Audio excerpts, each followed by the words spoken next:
Firstly, thank you so much for making the effort to come along. I'm delighted to see so many people here. Thank you. Um, if I could ask you, please, to scan that QR code in the bottom left-hand side corner, that'd be great. So this will let you sign up to our website to get news about the trust, to find out when the AGMs are, to find out when the meet management events are. So really worth your time signing up to that if you're interested in what we've got to say.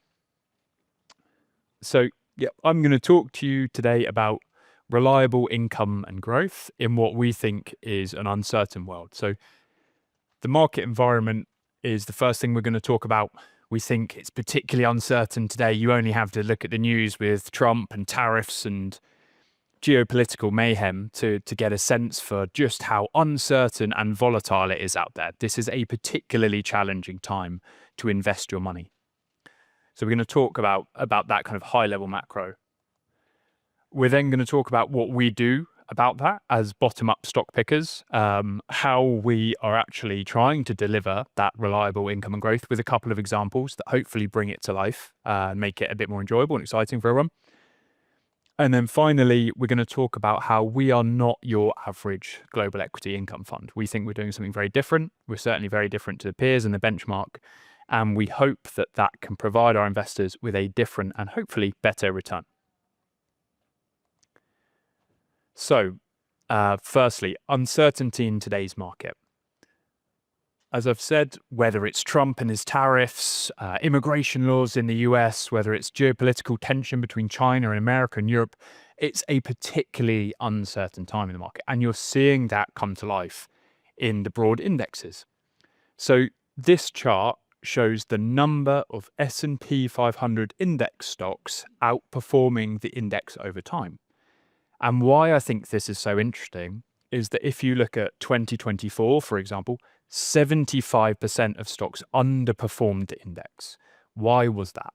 Well, that's because the Magnificent Seven, your Tesla, your Nvidia, your Amazon, Google, Microsoft, these companies beat the market in spades and very little else was able to outperform. You also saw that in 2023. So in 2023 and 2024, all you wanted was basically Nvidia and tech. In 2022, you wanted the exact opposite portfolio.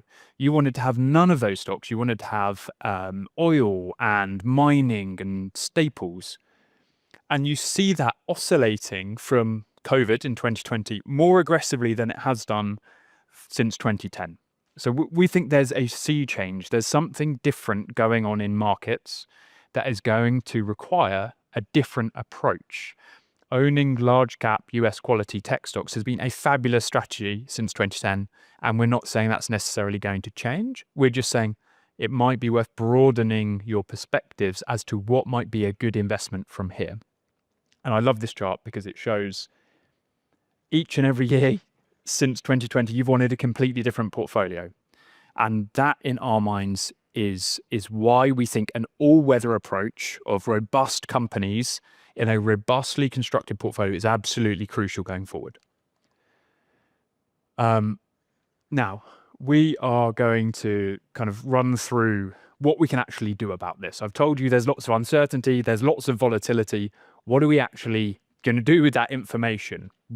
Well, one thing we could say is we can try and predict the future. We can try and predict what is going to happen next. If we get what happens next right, we can understand how we're going to invest. How are we going to overcome those challenges?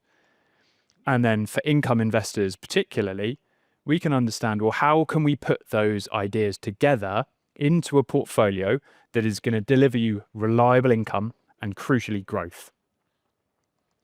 So I want everyone to go back to May 2022. I'm not going to force people to come up with ideas or raise their hands, but I just want you to imagine we go back to 2022 with our retrospectoscope, our crystal ball, a time machine. We're back in May 2022 and we know that there's going to be a war between Ukraine and Russia. Well, what is the obvious investment implication of that? We're going to go long oil and gas because Russia obviously supplies a ton of oil and gas into those markets. So that is our investment conclusion. Well, if you knew that information at that time and you did that, you'd have lost loads of money. Actually, the oil price is down 30% since then. So this is kind of point one in terms of demonstrating that just because you can predict the future perfectly, that doesn't mean you get the investment outcome correct. That's a very, very difficult thing to do. Step two, let's imagine that inflation has gone to 9%, which it did. The US 10-year hit a decade high. Well, what would we do with that information? How would we turn that into an investment outcome? Well, if it was me, I would short tech stocks. I'd buy really stable, steady, yieldy companies like Glaxo or BT or whatever it might be. Again, that's exactly the wrong thing to do. If you'd have shorted the tech stocks, you'd have lost a small fortune. So again, point two, just because you know exactly what's going to happen, or God forbid you predict it, that doesn't mean you get the investment outcome right. And then finally, if US mortgage rates went to 7%, I'd tell you that the US consumer would be in all manner of troubles. The US consumer is the engine of the S&P 500.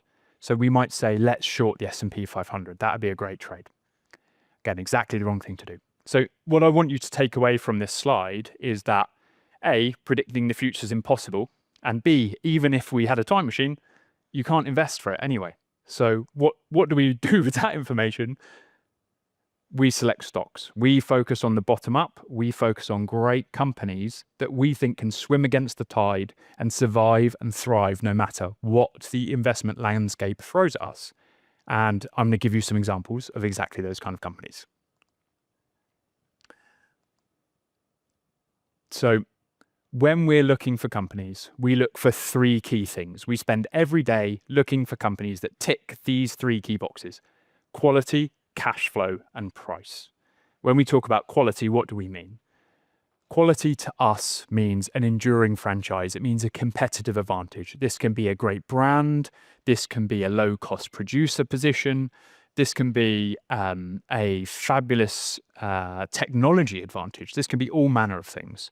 It's often backed up with a great management team who not only operate well, but they also allocate capital well. They know when to pay dividends or do buybacks. They know when to do M&A. These are the kind of things that to us scream quality. One of the things that I'd say we do differently when we're looking for quality is this doesn't just mean Nestle or those kind of stodgy, reliable companies. Quality comes in many, many different forms. And some of the companies I'm going to talk to you about later are companies that people wouldn't immediately think of as quality, but in our minds, they are. Second, cash flow. Cash flow, cash flow, cash flow. Cash is king. So we spend every day analyzing the cash flows of our companies. We think more and more companies are manipulating their earnings. They are taking advantage of accounting regulations that mean they look great on earnings and terrible on cash flow. We as investors can only get paid dividends through cash flow. We can only do M&A through cash flow. You can only buy back shares through cash flow. So that to us is the key bedrock to our investment process. We want to find companies that are gushing cash flow and are going to have much, much, much more cash flow in year 10. Finally, price. And we think a lot of investors have forgotten this over the past decade or so. Even if you find the best management team running the best business, if you pay the wrong price, that is going to be a terrible investment. It is all about the price you pay for the cash flow you receive and the quality you get. You have to have these three factors together. So we structure the portfolio between three different types of buckets. And we think having these three buckets enables us to perform in an all-weather manner. But whether you're in our dividend compounder, dividend growth, or dividend restoration bucket, you have to tick the quality, cash flow, and price boxes. So a good example of a dividend compounder today is something like Coca-Cola European Partners. This is a Spanish company founded in 1950 by the Durella family. Today it has around a 3% yield, growing around 10% per annum. This is a company that's going to be here in another 50 years, just chugging out solid, reliable income as far as the eye can see. The second bucket might be a company that has a very small dividend today, but grows very, very fast. The archetypal example of this would be Nvidia. We don't own Nvidia today. We bought it in 2022, quickly doubled our money and moved on. So another example of that in the portfolio today might be Microsoft. 1% dividend yield, growing around 15% per annum. And then finally, dividend restoration. These are companies that have had a really tough time recently, but have historically been fabulous companies. So a good example of this in the portfolio today would be Rolls-Royce. In 2020, obviously, when no one was flying, selling airplane engines is a really bad business. But that wasn't going to be the case forever. So we were able to buy those shares very, very cheaply. And today we're delighted to see Rolls-Royce has restarted their dividend. So these are great companies going through tough times. So maybe just to dig into some of our favorite stock examples today. The first one I'm going to talk to you about is Broadcom. Broadcom is a fabulous business that ticks all of those three boxes. So in terms of quality, Broadcom is a company that's made up of monopolies. They've got all sorts of niches in semiconductors and software where they have one or no competitors. If you've got no competitors and you go to your customer and you tell them prices are going up 5 or 10%, then prices are going up 5 or 10%. That is a fabulous business to be in. One of the things Broadcom have done really well is positioned themselves for AI incredibly well by designing custom semiconductors, whereby someone like one of the hyperscalers, Meta, for example, will work very closely with them to design a custom solution that powers all of their AI engines. So that's a fabulous business, and it's very, very sticky once you're in. So that's been a fabulous company from a quality point of view. In terms of cash flow, this business just gushes cash flow. So they are able to do lots of mergers and acquisitions. They're able to buy back shares, and they're able to do dividends simultaneously. We love those, what we call and stocks, dividends and buybacks and M&A. That's a great place to be. All of that has come together when we started buying the shares in autumn 21, at a really attractive price. So we could buy this business a 3.5% dividend yield, growing at 15% per annum. That's just been a great deal.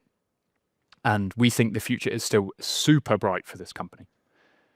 One of the things I'd really like to point out on this chart is that we felt like absolute heroes for about a week after buying the shares, and then they subsequently dramatically underperformed. So we paid around a blended cost of 50 before they've subsequently gone up 4x. But the point I want to draw out here is you have to be patient when investing in these companies. Even the very best companies like Broadcom go through tough times and they underperform. And it's up to us as stewards of your capital to make sure that we've got our analysis right, that this is still a really good opportunity, that nothing's wrong with the company, and that in fact, this is a great opportunity to buy more shares. And that's exactly what we did with Broadcom. On the other side of the coin, one of the key themes you will see through the portfolio is that pricing power, like I just talked about with Broadcom. On the other side of that, what we love are companies that have the lowest prices in the industry. And that doesn't matter if it's a company like Aker BP in the portfolio that can produce oil and make tons of cash at $30, or it's someone like 3i.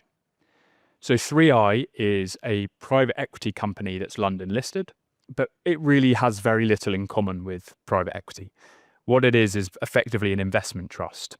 70% of the assets within 3i are in a discount retailer called Action. So this is a business that's somewhere between Costco, Aldi, and Lidl. This is just a fantastic retailer. They are a third to 50% cheaper on selling the most boring everyday items you can imagine. It's laundry detergent, it's batteries, it's the kind of things you need in your everyday life, rain or shine, whether we are in a recession or a boom.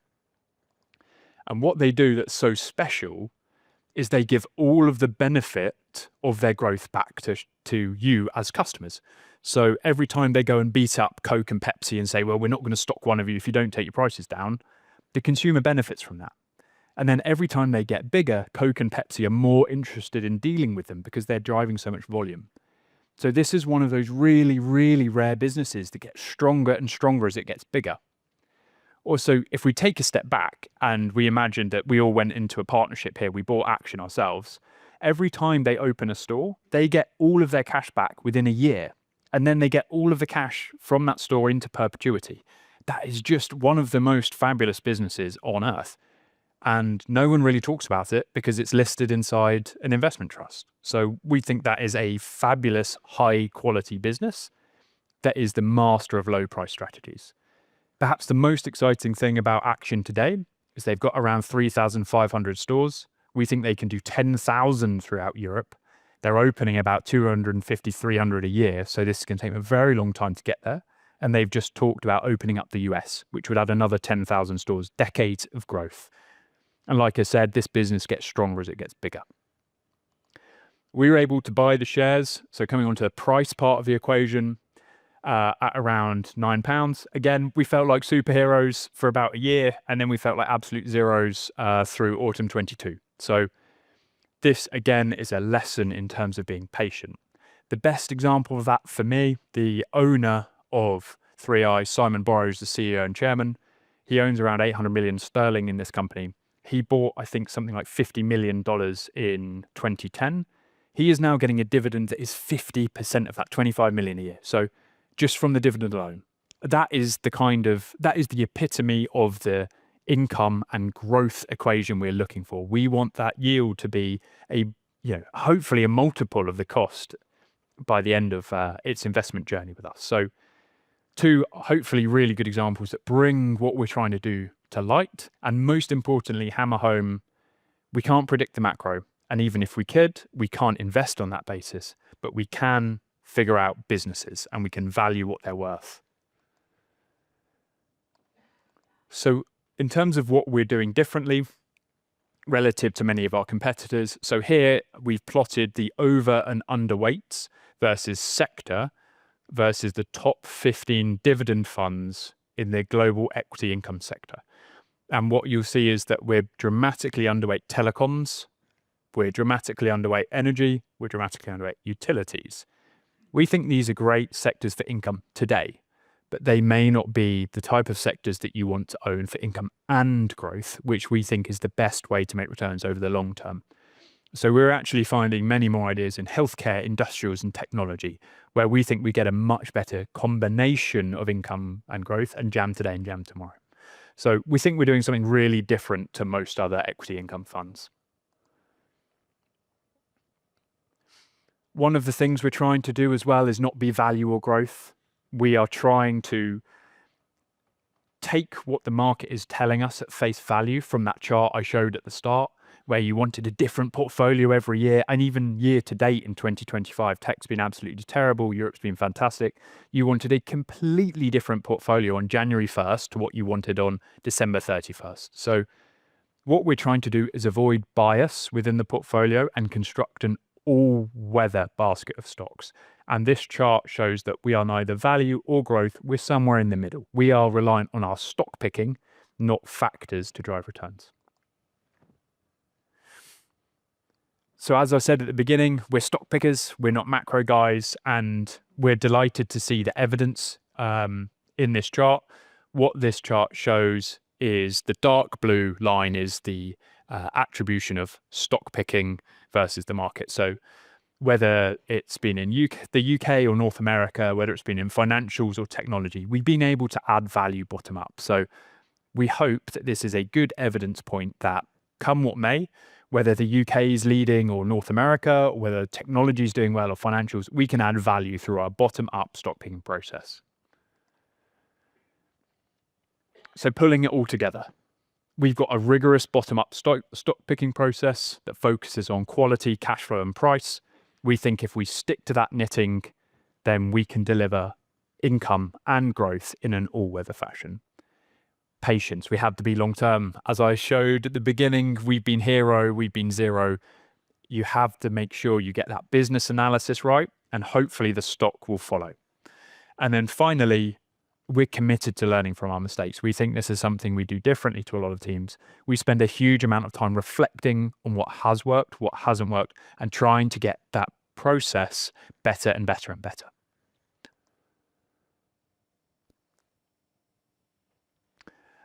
So the trust today is around $200 million, but we run 21 billion across the team. The assets, the resource behind that all goes into, it is the same process, it's the same equity income portfolio in that 21 billion goes into the trust. There are 8 of us doing research on the team. We're all generalists. We think that's the best way to run money. We're supported by some excellent colleagues who help us communicate with you, our investors, so that you know what we're doing and you can be sure that we're sticking to our knitting. And we're supported by a fabulous team in the wider Invesco. So it's not just the 8 of us, we're supported much more broadly by the wider Invesco organization. So pulling that all together, we're delighted with the performance of the fund. The ICVC version won the 3-year Lipper Awards for Europe last week. The NAV has held up really well against a very weak market year to date. And we saw the same during the summer sell-off. So one of the things that we think we do well as valuation-driven, price-sensitive investors is we won't keep up in a super momentum-driven market, but we will do our best, and history would suggest we do protect your capital when the weather is tough. So that would be the evidence year to date. We've done a good job of that, and we're delighted with the fund performance. So just pulling it all together, this is about as an uncertain and volatile market as I can remember. All we can do to protect against that volatility and uncertainty is stick to our knitting. That's sticking to our bottom-up stock picking process of quality, cash flow, and price. And we think we're doing something really different to a lot of other equity income funds. And we hope that sets us apart from both them and the market. Here are some performance charts. As I said, a good example, we've protected capital very well in the 2022 sell-off, but we didn't keep up quite as in a really kind of aggressive bull market, but still generated very good absolute returns. And here's some performance data about Broadcom and 3i, the 2 examples I gave earlier. So with that, I'd love to take any questions you've got, or if not, I'll be on the booth for some time after if you want to come and ask them one-on-one.